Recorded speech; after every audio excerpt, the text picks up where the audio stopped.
오늘 같이 고린도전서 4장의 말씀을 보시면서 제가 1절을 다시 한번 읽어드리겠습니다.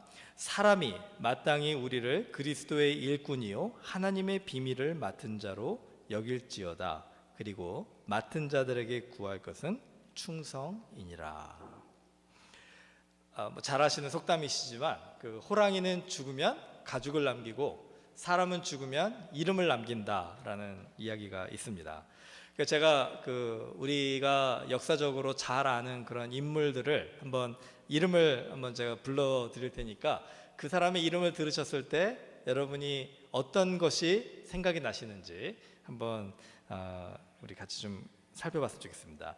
아브라함 링컨 하면은 우리 노예 해방이 생각이 나죠. 마틴 루터 킹 주니어 하면은 I have a dream 스피치가 연설이 생각이 납니다. 에디슨, 우리 좀 1시간 올라가면 우리 에디슨이라는 도시가 있는데 거기서 태어났잖아요. 에디슨, 토마스 에디슨 하면은 발명가가 생각이 나죠. 히틀러 하면은 우리 나치의 유대인 학살. 아인슈타인, 이 프린스턴에 또 아주 아인슈타인의 생가가 있다라고 하는데, 여러분 아인슈타인 하면 뭐가 생각이 나십니까? 저는 핵폭탄이 생각이 나요. 그리고 뉴턴 하면은 중력. 우리 예수님 하면은 여러분 뭐가 생각나십니까? 십자가. 뭐 다 다를 수 있지만 많은 분들이 대답하시는 게 우리가 예수님을 생각할 때는 우리가 십자가가 생각이 납니다. 이렇게 대답을 하시는 것 같아요. 자, 그러면 만약에 내 이름을 누군가가 말할 때 그 사람들은 무슨 단어가 생각이 날까? 한번 우리가 좀 생각해 봤으면 좋겠어요. 여러분의 이름을 누군가가 부를 때 그 이름을 들은 그 사람이 과연 어떤 단어를 말할 수 있겠는가? 바울은 오늘 이렇게 얘기를 합니다.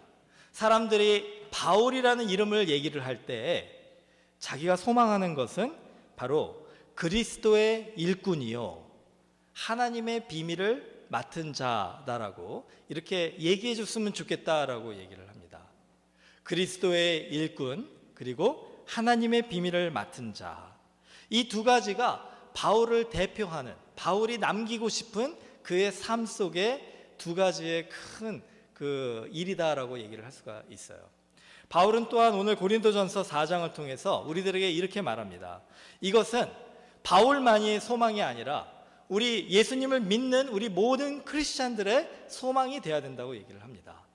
우리들도 우리의 이름을 사람들이 이야기할 때 뭐 다른 것들을 다 생각할 수가 있지만 그것보다 더 우리가 바라야 되는 것은 무엇이냐면 사람들이 우리를 그리스도의 일꾼이요 하나님의 비밀을 맡은 자로 불러주기를 원하노라, 이렇게 우리도 얘기를 할 수 있어야 진정으로 하나님이 기뻐하시는 그런 예수님의 제자가 될 수 있다라고 할 수가 있는 것입니다.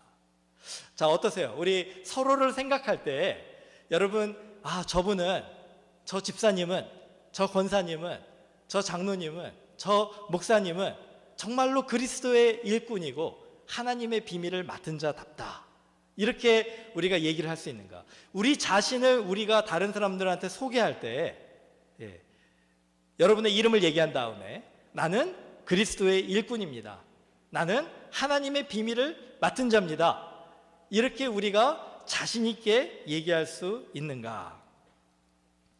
한번 해볼까요? 저를 좀 따라해 주세요. 나는 그리스도의 일꾼입니다. 나는 하나님의 비밀을 맡은 자입니다. 여러분 그렇게 말씀은 했지만 속으로 좀 주저되시고 부끄러운 부분들이 좀 있는 분들도 계시리라고 생각을 합니다. 그래서 오늘 같이 우리가 이 고린도전서 4장을 배워보려고 하는 이유는, 솔직히 여기 계신 분들 대다수가 저를 포함해서 우리가 바울같이 이렇게 담대하게 나는 그리스도의 일꾼이요 하나님의 비밀을 맡은 자라고 사람들한테 자랑하기가 부끄럽다는 거예요. 그러면 어떻게 하면은 우리가 바울 같은 그런 고백을 자신 있게 하는 사람이 될 수 있는가? 이거를 지금 고린도전서 4장이 우리에게 가르쳐주는 것입니다. 이거를 잘 배우시면은 여러분과 저도 그런 사람이 될 수가 있다는 거예요. 자, 첫 번째로 이제 이렇게 우리가 이 고백을 하는 사람이 되기 위해서 알아야 될 것이 이 그리스도의 일꾼이 무엇을 의미하는지를 알아야 돼요. 그리스도의 일꾼이라는 것은 무엇인가? 영어로는 이게 servant, 이 종이라고 표현을 하고 있고, 한글로도 일꾼 하면은 거의 종이라는 의미 아닙니까? 그런데 이 성경이 쓰여진, 이 신약 성경이 쓰여진 헬라어의 이 일꾼이라는 단어를 우리가 좀 깊이 있게 보면은 그 단어가 이 두 가지의 그 의미가 복합된 단어입니다. 어떤 의미가 있냐면은 첫 번째는 아래에서라는 그 단어가 있어요. 그리고 두 번째는 노를 젓다라는 단어가 합쳐져 가지고 이 일꾼이라는 단어가 만들어진 거예요. 그래서 이 일꾼이라는 단어가 바울의 시대에는 어떤 뜻으로 쓰여졌느냐, 사람들이 이 단어를 들으면 무엇을 생각했냐면 배 아래에서 노를 젓는 사람을 생각했다는 거죠. 그게 바로 오늘 고린도전서 4장 1절에 나와 있는 이 일꾼이라는 단어의 의미입니다. 저를 좀 따라해 주세요. 일꾼은 배 아래에서 노를 젓는 사람입니다. 예, 제가 사진을 좀 가져왔는데 보십시오. 저게 이 옛날 그리스의 또 로마의 이 전쟁에 쓰여졌던 배입니다. 우리나라 거북선 같은 그런 배예요.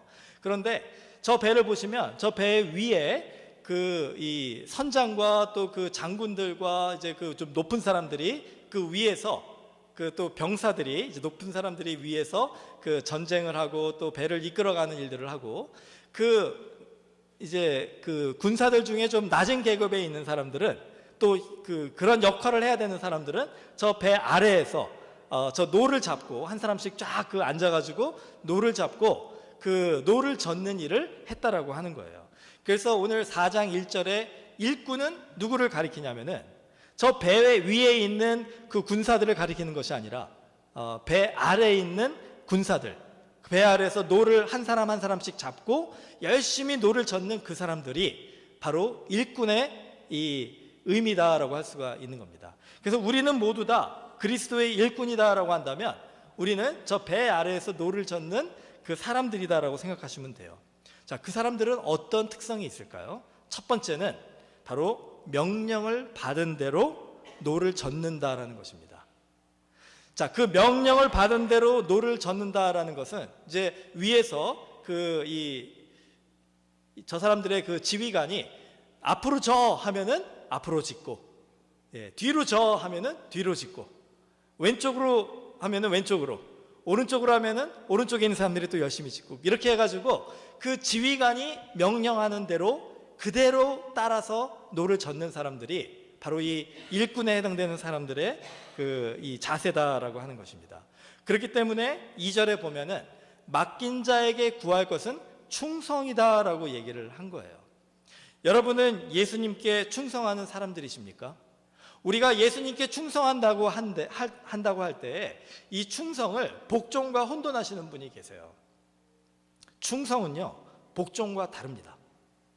복종은 무엇이냐면은 이 일꾼들이 노 젓는 사람들의 그 자세를 생각할 때 지휘관이 노를 젓지 않으면 때리고 죽이고 밥을 안 주고 나를 고생하게 만드니까 노를 젓는 사람은 복종하는 사람이에요.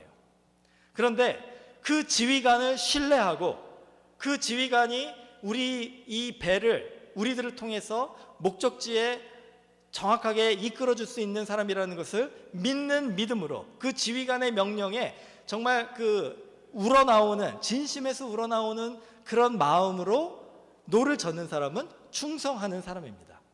이게 왜 이런 말이 나오냐면, 여러분 사전을 보시면요, 집에 가서 한번 보세요. 충성이라는 그 단어가 사전적 의미가 무엇이냐면 마음에서 우러나오는 정성이라는 뜻이에요. 그래서 우리가 군대에 나오신 분들은 격려하실 때 충성 이렇게 하잖아요. 그 충성이라는 단어가 우리가 흔히 생각할 때는 복종이라고 생각하는데, 이 행동이라고 생각하는데, 이 한글에서 이 충성이라는 단어는 행위가 아니라 마음이라는 거예요. 한글 사전, 제가 그래서 열심히 봤어요. 그 국어 사전을 열심히 봤는데 쭉 보면서 어디에도 이 충성과 복종을 연결시키는 단어가 없는 거예요. 충성은 진심에서 우러나오는 정성, 우리가 열심을 다해서 그 우리에게 무언가를 부탁하는 사람들의 그 부탁을 들어주고자 하는 그 마음이 바로 충성이라는 것입니다. 우리가 예수님께 복종하는 제자가 아니라 예수님께 충성하는 제자가 되려면 예수님이 우리에게 명령하시는 것을 그냥 말을 안 들으면 벌 받을까 봐, 말을 안 들으면 예수님이 나한테 아주 안 좋은 일을 주실까 봐 두려운 마음에서 하는 것이 아니라 예수님을 사랑하고 예수님을 기뻐하는 마음으로, 진심에서 우러는 마음으로 정성을 다하여 그 부탁하신 것을 하면은 우리는 충성하는 사람이 된다라는 거예요. 그래서 그리스도의 일꾼이 된다는 것은 물음표의 신앙이 아니라 느낌표의 신앙, 마침표의 신앙이 돼야 된다는 거예요. 제가 만약에 여러분에게 여러분 우리 두 손을 다 좀 한번 높이 들어봅시다 라고 부탁을 드리면은요, 여러분이 두 손을 다 드실까요? 예, 다 드셔 주셨으면 좋겠습니다. 한번 우리 두 손을 다 들어볼까요? 예, 감사합니다. 예, 내려주시고요. 제가 처음에 조금 주저된 게 혹시라도 안 드시면 어떡하나 그랬는데 감사합니다. 예, 이거는 복종해 주신 거라고 생각하지 않고 제가 충성해 주신 거라고 생각하기를 원합니다. 자, 근데 드시면서 혹시 이런 생각 들지 않으셨습니까? 목사님이 왜 그러시나? 지금 이제 손도 아프고 그냥 말씀만 전해주시지 왜 이래라 저래라 귀찮게 그러시나? 그렇지만 그래도 목사님이 들라고 하니까 이렇게 드신 분들이 계실 수도 있어요. 예. 여러분들은 충성하신 게 아니라 복종하신 겁니다. 예. 여러분들이 두 손을 들었을 때 목사님이 두 손을 들라고 하는 이유가 분명히 있겠지. 그러니까 우리 목사님을 신뢰하니까 목사님이 뭔가 이걸 통해서 우리에게 좋은 가르침을 주시려고 하겠지 하고 자원하는 마음으로, 진심에서 우러나는 마음으로 두 손을 드신 분들은 충성하신 거예요. 예. 그런데 사람에게 충성하실 필요는 없습니다. 예. 우리는 살아가면서 제가 저번에 몇 주 전에도 말씀드렸잖아요. 사람에게 충성을 다하는 것이 필요할 수는 있지만 그게 우리에게 중요한 것은 아니에요. 예. 우리에게 중요한 것은 무엇입니까? 바로 하나님께 충성하는 것이 중요하다라고 하는 거예요. 자, 한번 들어보세요. 사람에게 충성하지 않는 것은 괜찮아요. 예. 그런데 하나님에게 충성하지 않았을 때 큰일이 날 수가 있다라는 겁니다. 예수님이 기도하라 하셨는데 여러분이 기도하지 않으면 큰일 날 수 있습니다. 예수님이 사랑하라 하셨는데 사랑하지 않으시면 큰일 날 일입니다. 예수님이 회개하라 하셨는데 회개 안 하시면 큰일 나고, 예수님이 용서하라 하셨는데 용서 안 하시면 큰일 납니다. 예수님이 순종하라 하셨는데 순종 안 하시면 큰일 나고, 예수님께서 먼저 그 나라와 그의 의를 구하라 그리하면 이 모든 것을 너에게 더하리라 하셨는데 먼저 나의 나라와 나의 의를 구하고 하나님의 나라와 의는 찌꺼기처럼 취급을 하며 살면 큰일 난다는 거예요. 예수님께는 절대 순종하는 일꾼이 되는 것, 이것이 우리가 정말 주님의 제자로서 가져야 되는 마음이고, 이렇게 살아가는 사람들을 하나님은 기뻐하시고 하나님의 비밀을 맡겨주신다는 거예요. 그러니까 첫 번째가 되어야 됩니다. 우리가 하나님 안에서 정말 주님이 원하시는 그 충성을 다하기 위하여 예수님의 그 명령하시는 것을 진심을 다해서 순종해야 된다는 거예요.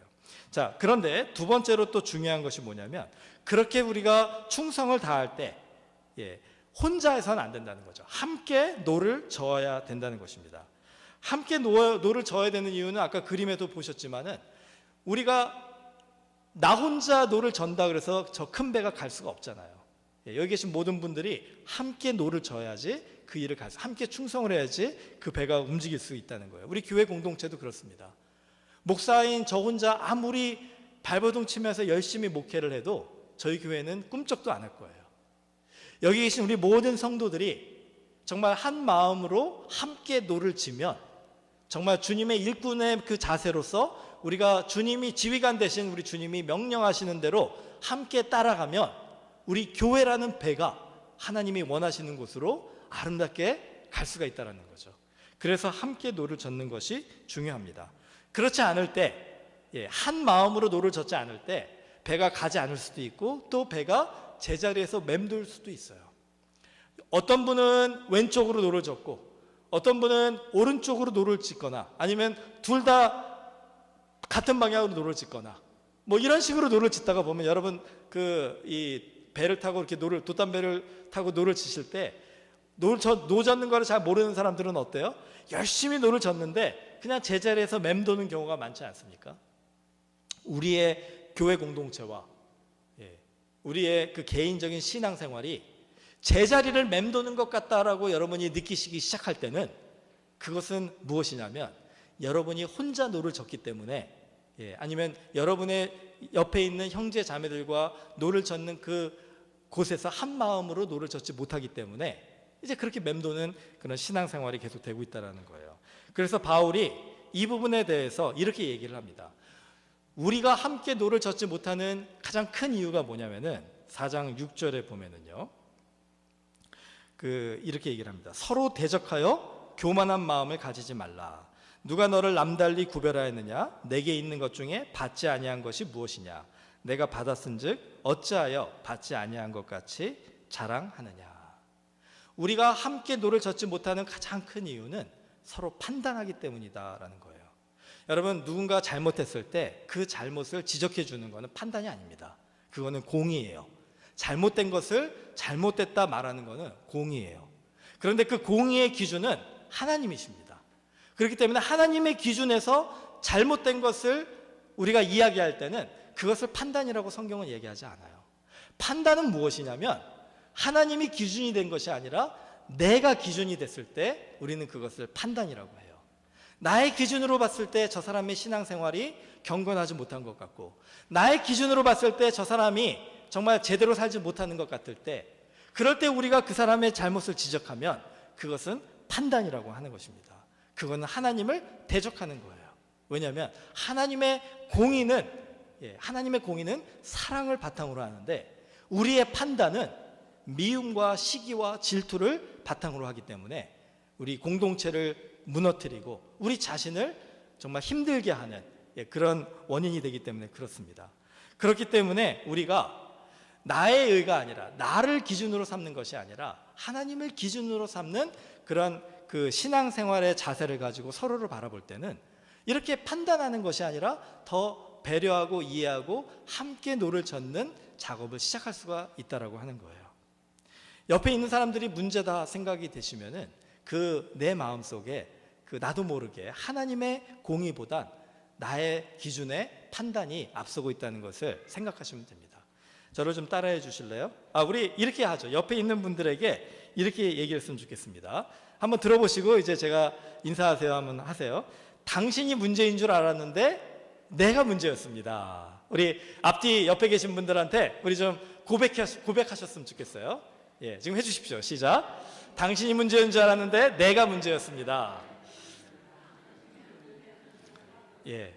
저는요, 우리 교회 모든 성도들이 이 고백을 입에 달고 살면은요, 우리 교회 문제 없는 교회 될 수 있습니다. 물론 개인적으로 문제가 있는 교회가 되는 건 어쩔 수가 없어요. 하지만 그 문제는 우리의 판단으로 해결된 문제가 아니라 하나님의 의로, 하나님의 공의로 해결된 문제라는 것을 서로 인정하고, 당신의 그 문제나 나의 문제나, 요즘에 그 유명한 그 개그 콘서트, 좀 시대가 지났지만 뭐 도끼인 객긴 뭐 이런 얘기잖아요. 도토리 키재기라는 거예요. 누가 더 나쁜 사람이 아니라, 누가 더 의로운 사람이 아니라 우리가 다 하나님 안에서는 다 똑같은 죄인, 용서받은 죄인이기 때문에 우리가 함께 노를 젓는 일에 걸림이 없어야 된다는 것이죠. 자, 그런 사람들에게 하나님이 비밀을 가르쳐 주시는데, 이 비밀은 무엇이냐면 바로 예수 그리스도라는 거예요. 골로새서 2장 1절에 제가 읽어드리겠습니다. 내가 너희와 라오디게아 교회에 있는 자들에게 물은 내 육신의 얼굴을 보지 못한 자들을 위하여 얼마나 힘쓰는지를 너희가 알기를 원하노니, 이는 그들로 마음의 위안을 받고 사랑 안에서 연합하여 확실한 이해의 모든 풍성함과 하나님의 비밀인 그리스도를 깨닫게 하려 함이니, 그 안에는 지혜와 지식의 모든 보화가 감추어져 있느니라. 자, 잘 들어보세요.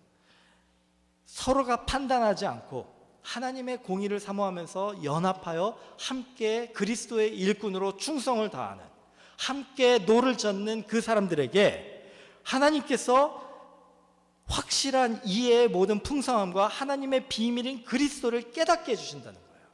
여기서 이 비밀은요, secret, 영어로 secret이라는 단어가 아니라 mystery라는 단어예요. 신비함을 얘기하는 겁니다. 이 secret이라는 단어의 비밀은 우리가 찾는 거예요. 그 비밀을 찾아내는 거예요. 그렇죠? 그런데 미스테리라는 개념의 비밀은요, 찾아서 찾아지는 것이 아니라는 거죠. 미스테리는 우리가 깨달아야 되는 거예요. 이해해야 되는 겁니다. 그래야 알 수 있는 거예요. 아무리 우리가 노력해서 찾는다고 찾아지는 게 아니죠. 오늘 성령 강림 주일인데 성령님께서 하나님의 말씀을 통하여 예수 그리스도가 누구신가를 우리에게 깨닫게 해주셔야 우리가 그 하나님의 비밀의 풍성한 은혜를 경험할 수가 있게 된다는 것입니다.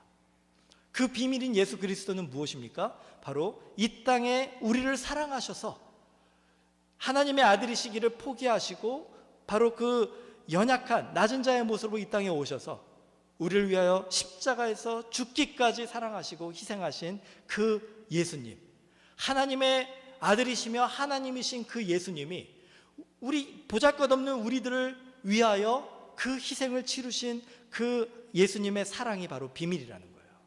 여러분, 세상에 나가서 믿지 않는 사람들한테 이거 아무리 설명해 주셔도 그들은 코웃음을 칩니다. 이해 못한다고 해요. 그러나 성령님이 그들의 마음을 움직이시기 시작하실 때, 깨닫게 해주실 때 그들은 그 사랑의 비밀을 이해할 수 있게 된다는 거예요. 여러분은 그 사랑의 비밀을 아십니까? 예수 그리스도가 오늘 성찬식에서 우리에게 말씀해 주셨듯이 왜 피를 흘리셔야 되고 왜 그 몸을 우리를 위하여 십자가에서 희생하셔야 했는지, 바로 나 때문에, 나를 구원하시기 위함이라는 그 주님의 사랑의 고백을 우리가 들었을 때 여러분의 마음속에 감동이 있으십니까? 오늘 성령님께서 우리의 마음을 움직여 주셨으면 좋겠어요. 아무리 좋은 말로 설명을 해도 그 비밀을 우리가 이해하고 깨닫지 못하면 우리는 너무나도 큰 하나님의 은혜를 놓치면서 살아가는 것입니다. 제가 설교를 준비하다가 우연하게 2012년에 썼던 글을 하나 찾게 됐습니다. 그것만 좀 읽어드리고 우리 마무리를 하겠습니다. 두 손이라는 글이에요. 제가 그 제목을 두 손, two hands라고 했어요. 들어보세요. 내릴 수 없다, 내리면 진다, 내리면 그들이 죽는다. 이게 뭐냐면은 이제 모세가 출애굽 시기에 그 이스라엘 백성들을 이끌어서 나오는데 그때 이제 그 이방 민족과 전쟁을 하게 됩니다. 근데 하나님이 이렇게 얘기하시는 거예요. 너가 너의 두 손을 높이 들면, 아까 우리 두 손 들었듯이 두 손을 높이 들면 내가 너와 함께, 너의 백성들과 함께 싸워주고, 너가 그 두 손을 내리면 그 함께 싸워주는 것을 중단하리라. 왜 그런 말씀을 하시는지 모르겠지만 모세가 그 말씀을 듣고 높은 언덕 위에 올라가서 여호수아가 군사들을 데리고 나가서 싸우는 동안에 두 손을 이렇게 올립니다. 그리고 기도하는 거예요.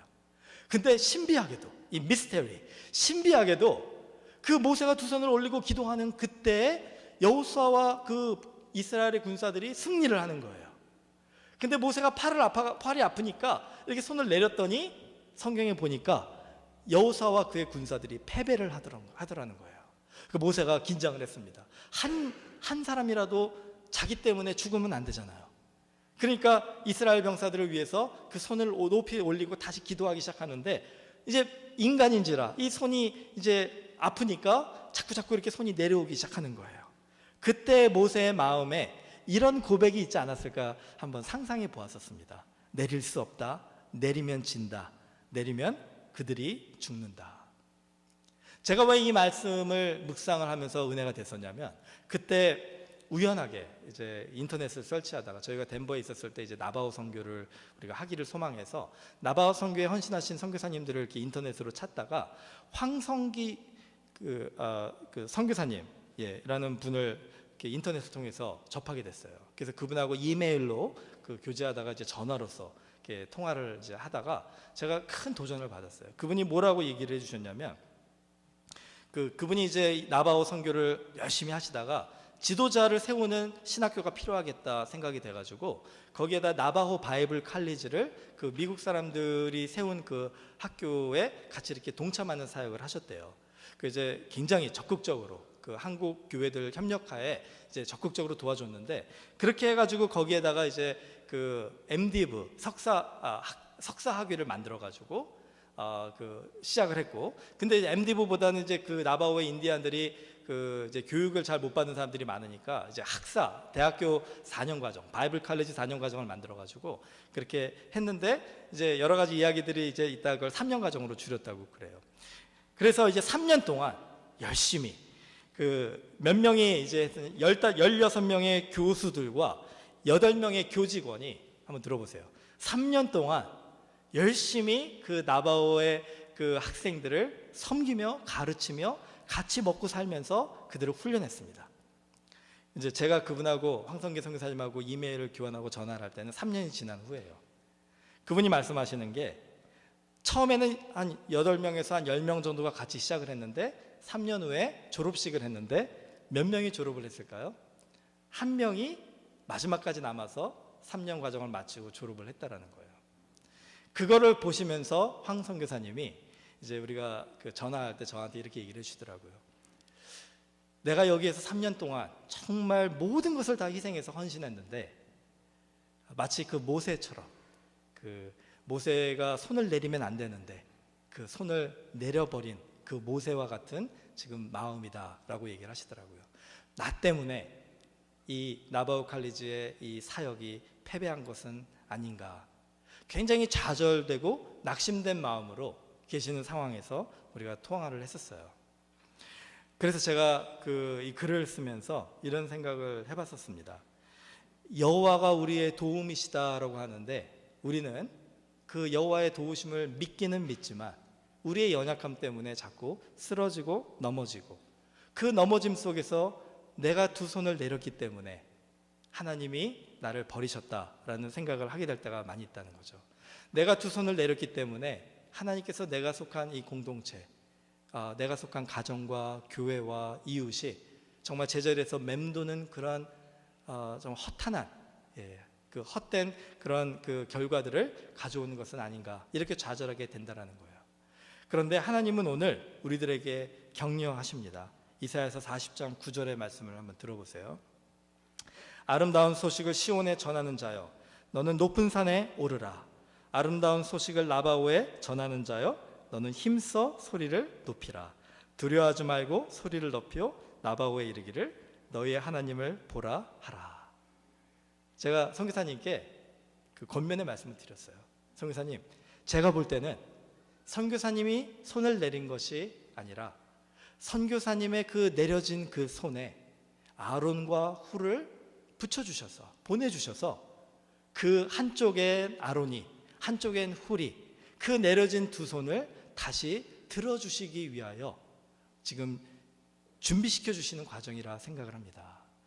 그 아론과 훌의 도움을 통해서 선교사님의 두 손이 다시 높이 올려질 때 하나님께서 이 아름다운 소식을 나바오에 선포하시고 그 승리를 이 선교사님과 그 하시는 사역에 주시지 않겠습니까? 솔직히 저도 목회를 한 지 얼마 안 됐지만은 하나님이 성령의 인도하심으로 위로하고 격려하라는 말씀을 주셔서 그렇게 격려를 드렸어요. 그때 선교사님이 그 말씀에 큰 은혜를 받으셨던 것 같아요. 이 이사야서 40장 9절의 말씀에 은혜를 받으시고 다시 한번 협력하는데 저보고 그러시더라고요. 아마 목사님이 그 아론과 훌 중에 한 사람일지도 모르겠습니다. 그래서 그 뒤로 3년 동안 그 선교사님과 함께 동역의 사역을 하면서 하나님께서 바로 이것 때문에 우리를 만나게 하셨다는 것을 확인하는 그런 놀라운 은혜의 시간을 우리가 가졌었습니다. 여러분, 오늘 그리스도의 일꾼이요 하나님의 비밀을 맡은 자로 우리를 불러주셨어요. 우리가 그렇게 지금 살아가고 있지 못한다면 하나님은 우리를 보시고 지금 이렇게 말씀하고 계시지 않을까 생각합니다. 너의 내려진 그 두 손을 이제 다시 올리지 않겠니? 내가 너에게 아론과 훌을 보내줄 테니까 다시 한번 너의 마음을 새롭게 해서 그 두 손을 올리겠다고 결심하고 올려보지 않겠니? 여러분, 아론과 훌이 와야지 손을 올리는 게 아니라 내 두 손이 높이 올라갈 때 하나님께서 아론과 훌을 그 한 손 한 손에 붙여주시는 거예요. 바로 하나님의 동역자들을, 일꾼들을 붙여주시는 겁니다. 여러분, 우리 조아 전도사님, 제가 좀 아재 개그를 하려고 그러다가 중단했는데, 제가 지금 이틀 동안 같이 교제를 하면서 참 좋은 거예요. 그래서 이름이 조아가 아닌가. 좋아하니까 정말 좋게 되더라고요. 예, 몇 번은 웃었어요. 성공한 것 같습니다, 제가. 예. 여러분, 제가 왜 전도사님을 교제를 하면서 이런 생각을 해봤어요. 황재현 전도사님도 그렇고 우리 로이 전도사님도 그렇고 이 전에 오셨던 전도사님들도 다 하나님의 은혜 가운데 만나게 해주셔서 귀한 사역을 해주셨지만, 이제 우리 교회가 다시 한번 새로운 도약이 필요한 이 시기에 하나님께서 앞으로 한 4년 정도 이 교회에서 저희들과 함께 동역할 그 아론, 그 훌을 우리에게 보내주셨구나. 여러분, 우리가 이 믿음과 이 경험을 가지고 하나님께 나아가면요, 하나님께서 우리들에게 하나님의 그 비밀, 예수 그리스도의 은혜와 능력을 우리에게 경험하게 해주시고, 우리의 두 손을 다시 들어서 주께 기도하며 우리가 주님 안에서 충성된 일꾼으로 주님 살아가게 도와주시옵소서. 이렇게 헌신하는, 진심에서 우러나오는 헌신이 있을 수 있게 된다는 거예요. 그 첫 출발이 바로 우리 마음속에 하나님을 향한 이 아름다운 충성과 헌신의 마음이다 생각이 됩니다. 오늘 이 마음을 가지고 우리 같이 잠시 기도하겠습니다. 우리 눈을 감으시고, 시간이 좀 갔지만 오늘 좀 꼭 기도해야 될 것 같습니다. 예, 우리 눈을 감으시고 우리 같이 좀 통성으로 우리가 기도했으면 좋겠어요. 오늘 주신 하나님의 이 말씀, 정말 필요한 것만 찾아서 살아가는 삶이 아니라 중요한 것, 우리의 삶에 정말 중요한 것이 무엇인지를 고민하면서 살아가는 삶, 그 삶의 그 중요한 것이 바로 하나님의 비밀인 예수 그리스도고, 그 예수 그리스도를 충성을 다하여 섬기는 일꾼이 되는 것, 이게 바로 우리에게 맡겨주신 삶이라고 한다면, 자꾸 질문하시고 물음표를 던지지 마시고 그냥 마침표를 찍으세요. 하나님이 우리에게 말씀해 주신 이 말씀, 이거를 여러분이 믿으시고 진심을 다하여, 정성을 다하여 충성을 하시는 거예요. 오늘 다시 한번 우리 주님 안에 이렇게 헌신하는 그런 기도의 시간 되기를 바랍니다. 잠시 기도하겠습니다.